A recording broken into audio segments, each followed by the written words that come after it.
मैं Mahendra Sharma technical education school में आप लोगों का बहुत बहुत स्वागत करता हूं। आज मैं एक नए टॉपिक के साथ आया हूं, लेथ मशीन। लेथ मशीन के जो मुख्य पार्ट्स होते हैं उसके बारे में स्टूडेंट्स को बहुत कन्फ्यूजन रहता है कि मुख्य पार्ट्स कौन कौन से हैं, क्या है मशीन के मुख्य पार्ट। तो आज मैं मुख्य पार्ट्स के बारे में बताऊँगा, उनके क्या क्या कार्य हैं उसके बारे में बताऊँगा। तो आइए हम अपना वीडियो स्टार्ट करते हैं।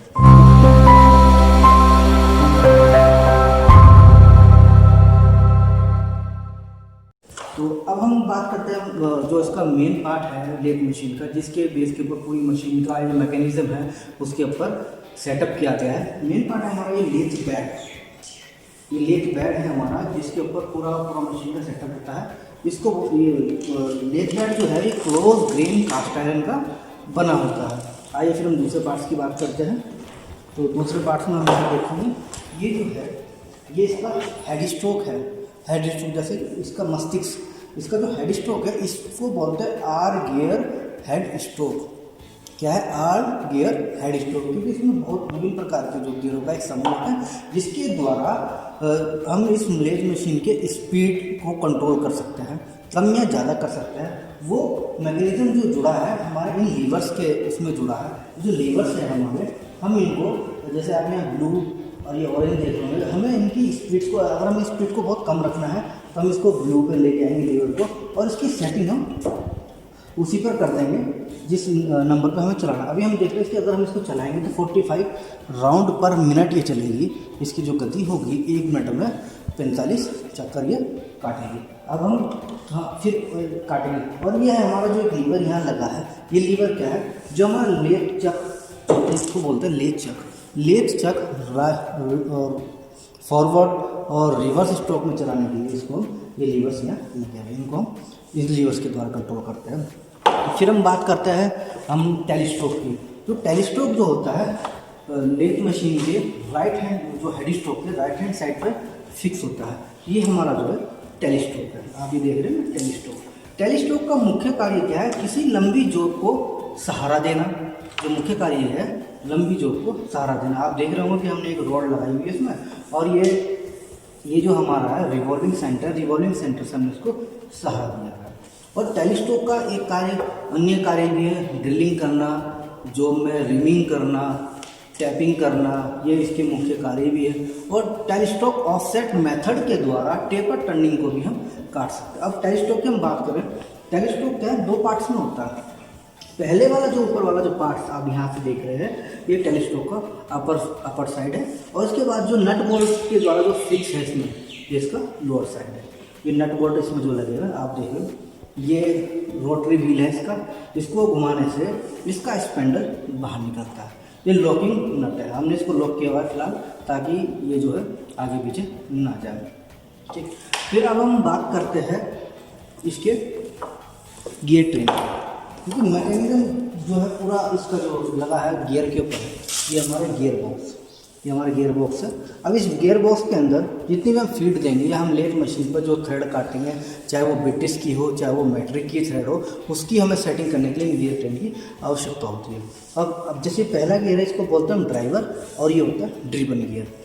ड्राइवर और ड्रिवन, और ये बीच की जो है इसको बोलते हैं हम इंटरमीडिएट गियर। अब इन गियरों ट्रेनों का क्या लाभ होता है? जब हम लेथ मशीन में चूड़ी काटते हैं, गियरों की कैलकुलेशन करते हैं, हालांकि ऑटोमेटिक मशीनों में आजकल की केवल चार्ट के हिसाब से हमें सेटिंग करनी होती है, इन गियरों ट्रेनों को नहीं छोड़ना होता। लेकिन पहले वाली जो गियर ट्रेनें होती थी, उनकी गियरों की कैलकुलेशन करने के बाद ही हम थ्रेड को हम उस पर अप्लाई कर पाते थे, काट पाते थे। और ये आप देख रहे हैं पुल्ली है, ये वी बेल्ट पुल्ली है, ये बेल्ट लगी है वी बेल्ट पुल्ली, जिससे ये मोटर इसकी रन होती है। ठीक हो गया। अब हम बात करते हैं इसके मेन पार्ट, जो लेथ मशीन के बेड के ऊपर जो इसका पूरा मैकेनिज्म सेट होता है, उसको बोलते हैं कैरेज। ये कैरेज है। अब कैरेज भी कुछ छोटे छोटे कलपुर्जों से मिलकर बना हुआ है। अब कैरेज के अंदर क्या है? ये कैरेज है। अब आप यहाँ इसको आप देखेंगे, इसको ये एच बना हुआ है। ऐसे यहाँ आएंगे तो ये एच बना हुआ है, ये इसको बोलते हैं सैडल। सैडल के ऊपर फिक्स होती है हमारी ये क्रॉस स्लाइड क्या है? जो हेड स्ट्रोक और टेलीस्ट्रोक के मध्य चलती है 90 डिग्री पर, वो हमारी क्रॉस स्लाइड होती है। आप देखिए मूवमेंट कर रही है, ठीक है। ये इसको बोलते हैं क्रॉस स्लाइड। ये क्रॉस स्लाइड है हमारी। जब भी हम लेथ मशीन पर किसी इस जॉब की फेसिंग करते हैं, फेसिंग करने के लिए हमें यहाँ ये हमारे पास ग्रेजुएशन कॉलर है। एक्यूरेट कट लगाने के लिए हम ग्रेजुएशन कॉलर का प्रयोग करते हैं। जैसे हमारा 0 यहाँ सेट है, अगर हम इसको यहाँ से चलाएंगे 0.1 2 3 4 5, ये 0 1 0 2 चल रहा है। हम यहाँ सीधे लाएंगे, ये हमारा सीधे 0.1 का कट लगेगा। हम जॉब पे जो कट मारेंगे वो सीधे 0.1 होगा। ऐसे ही हम इस कट को आगे बढ़ा सकते। एक्यूरेसी में जॉब को तैयार करने के लिए हम ग्रेजुएशन कॉलर का प्रयोग करते हैं। अब बात करते हैं हम कंपाउंड रेस्ट की। ये हमारा ऊपर का जो मैकेनिज्म है ये कंपाउंड रेस्ट कहलाता है। कंपाउंड रेस्ट क्या है? किसी जॉब पर टेपर स्टीप मतलब छोटे टेपर काटने के लिए कंपाउंड रेस्ट का प्रयोग किया जाता है। और यहाँ आप देखेंगे यहाँ कुछ डिग्रीज के निशान लगे हुए हैं, 0 से 1 10 20 10 20 इधर लगा, 180 180 के उसमें लगा, 360 पे पूरा ये घूम जाता है। ठीक है, अब जब हम टेपर फॉर्मूले के द्वारा टेपर निकाल लेते हैं, जितने डिग्री का हमारा टेपर निकलता है उसको हम यहाँ इन नट बोल्ट के द्वारा खोल के इनको उस डिग्री पर इसको सेट कर देते हैं और अपनी जॉब के अंदर टेपर काट लेते हैं। अब बात आती है कंपाउंड रेस्ट के बाद टूल पोस्ट की। जो मेन कार्य है टूल पोस्ट, क्योंकि टूल पोस्ट जो है जो बंधे हुए जॉब को टूल बांधने के बाद, आप यहाँ देखने में टूल हमने बांधा हुआ है, इस टूल के द्वारा हम जॉब की कटिंग करते हैं।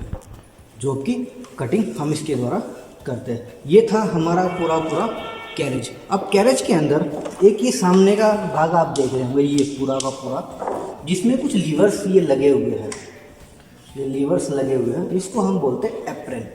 एप्रेन क्या है? सामने का फ्रंट का जो भाग होगा उसको एप्रेन्स बोलते हैं। उसमें क्या है, अगर हम लेथ मशीन को स्वचालित यानी कि ऑटोमेटिक फीड देने के लिए और हाफ नट को इंगेज करने के लिए हम जो है इस मैकेनिज्म, इस एप्रेन के अंदर जो लीवर्स लगे हैं उनको प्रयोग करते हैं। जब लेथ मशीन में जैसे लॉन्गिट्यूडनल फीड हुई, जैसे ये आगे पीछे लॉन्गिट्यूडनल फीड हमारी चल रही है, ये सब हम ये एप्रेन में लगे लीवर्स के द्वारा ही हम करते हैं। अब ये आपको मैंने दिखाया, ये क्रॉस फीड हो गई है, ये क्रॉस फीड हो गई। हम इसको ऑटोमेटिक मोड पे डालने के लिए लीवर्स को हमें लॉक करना पड़ता है। फिर क्या है, ये हमारी सीधे ऑटोमेटिक हम कट लगा देंगे इसमें, ये ऑटोमेटिक फीड से चलेगा। ऐसे ही लॉन्गिट्यूडनल फीड में चलेगा। ये आप देख रहे हो हाफ नट का एक सिंबल बना हुआ है। लेथ मशीन पे जब हम चूड़ी काटते हैं, गियर की सेटिंग कर देते हैं, तो जो लीड स्क्रू है, लीड स्क्रू को इंगेज करते हैं हाफ नट के द्वारा। ठीक, अब मैं बाकी बात बताता हूँ आपको। इसके जो अन्य पार्ट्स होंगे वो होगा हमारा लीड स्क्रू।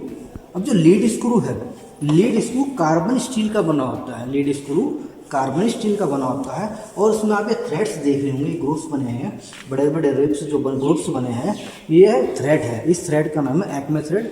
एक्मे थ्रेड का जो एंगल होता है वो होता है 29 डिग्री। ठीक है, लेथ मशीन पे चूड़ी काटने के लिए लीड स्क्रू का हम प्रयोग करते हैं और उसको हाफ नट के द्वारा इंगेज करते हैं। अब एक चीज़ और मैं आपको दिखा दूँ, एप्रेन में साइड से कैरेज में ये साइड से लगा हुआ डायल। आप यहाँ देखें कुछ आपको नंबर्स ये दिखाई दे रहे होंगे, 1 2 3 4। जब हम लेथ 1 2 3 4 हम लेथ मशीन पे कैचिंग ऑफ थ्रेड, जो मतलब हम कोई पुरानी चूड़ी हमने काट दी है और उसकी हमें सेटिंग करनी है, तो हम इस मैकेनिज्म की जो हमारा लगा है डायल, इस डायल से उन कैचिंग ऑफ थ्रेड करके उस थ्रेड को हम दोबारा से नई और रिमूव बना सकते हैं। अब हम बात करते हैं फीड रोड की। आप ये देख रही है फीड रोड है, ये भी कार्बन स्टील की बनी होती है। इस रॉड की पहचान क्या है? इसके अंदर एक वी आकार का ग्रुप कटा होता है, वी आकार का ग्रुप कटा होता है। और ये क्या है, इस लेथ मशीन के ऑपरेशन जो हम ऑटोमेटिक फीड देने के लिए जो हम काम करते हैं, वो ऑपरेशन जो करते हैं वो इसका काम क्या है, इसको फीड देने का। अब फीड देने के लिए क्या है, उसके लिए भी एक मैकेनिज्म है पूरा का पूरा। ये पूरा आप यहाँ से देख रहे होंगे, ये पूरा सेटअप जो है ये है हमारा, इसको नॉर्टन गियर बॉक्स बोलते हैं या फीड मैकेनिज्म बोलते हैं। तो दोनों में से जो भी आपको ठीक लगे बोल सकते हैं। ये क्या, Norton gear box. Norton gear box में गियर लगे रहते हैं, ठीक है, और उस जो गियर होते हैं reverse forward neutral, reverse forward neutral का हम प्रयोग करते हैं और स्वचालित हम इसको फीड देते हैं। फिर आपको मैं एक थ्रेड चार्ट दिखाना चाहूँगा, जो हम इसमें लेथ मशीन पर चूड़ी काटते हैं, जो पिच की हो या TPI की इंच की हो, तो उसकी हमें सेटिंग करनी पड़ती है। अब मैं दिखा दे रहा हूँ आपको। ये है, आप यहाँ देखिए लिखा हुआ है थ्रेड चार्ट। ये थ्रेड चार्ट लिखा हुआ है इसमें विथवर्थ थ्रेड है, मॉड्यूल थ्रेड है, लॉन्गिट्यूडनल फीड्स है, क्रॉस फीड्स है।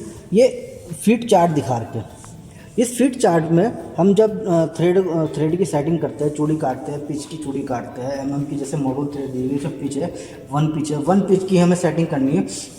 तो वन पिच जैसे इसके अंदर वन पिच दिया हुआ है तो उसमें लीवर्स हमें सेट करने पड़ते हैं, हमें लीवर सेट करने पड़ते हैं। जैसे मैट्रिक आ गया, ये पिच 1 हो गया, तो इसमें क्या है आप यहाँ देखिए 1 हो गया, 1 के अंदर हमारे लीवर की पोजीशन हम देखेंगे, ए सी हमारा ये ए है, हम इसको ए को ए पर कर देंगे, ये हमारा सी है हम इसको सी पर कर देंगे। इसमें लीवर की पोजीशन क्या रहेगी, लीवर की पोजीशन 1 है, इस लीवर को उठा के हम 1 पे ले आएंगे, ये लीवर की हमारी पोजीशन, ये हमारी थ्रेड की सेटिंग हो जाएगी। हम यहाँ देखेंगे, यहाँ आप देखेंगे यहाँ विथ वो थ्रेड है मैट्रिक डबल मूड, हम इसमें मैट्रिक थ्रेड काटेंगे तो हम इसको मॉडल को हम मैट्रिक पे ले आएंगे, फिर हमारे जो इसमें सेटिंग जो होगी मैट्रिक की हो जाएगी, फिर हम इसको जो इजीली थ्रेड की कटिंग कर सकते हैं।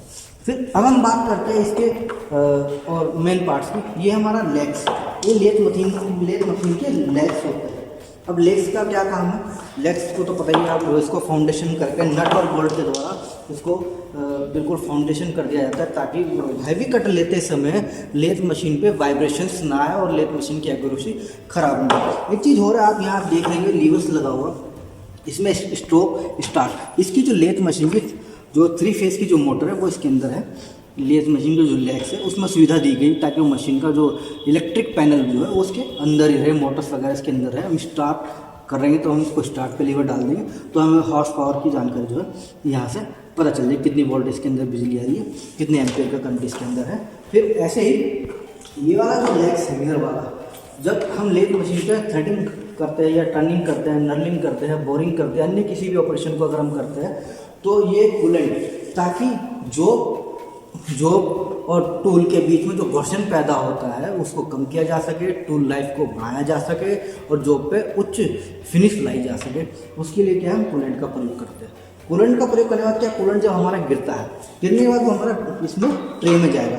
इस ट्रे में जाने के बाद आप देखेंगे यहाँ से होता हुआ इसके अंदर एक हमारा ट्रे के अंदर एक पैनल बना हुआ, उस पैनल के अंदर पाइप के थ्रू ये सारा का सारा जो कूलेंट इसमें जाएगा इसके टब के अंदर चला जाएगा और उसमें भी एक मोटर लगी है जो दोबारा रिवर्स करके उस कूलेंट को उसमें भेजती है और ये सर्कुलेशन हमारा चलता रहता है। तो मुझे उम्मीद है कि आपको मेरे द्वारा जो जानकारी दी होगी काफ़ी विनम्र तरीके से और अच्छे तरीके से आपको बताया गया होगा और मुझे उम्मीद है कि आपको समझ भी आया होगा। तो मिलते हैं फिर अगली वीडियो और अगले टॉपिक के साथ। धन्यवाद। जय हिंद।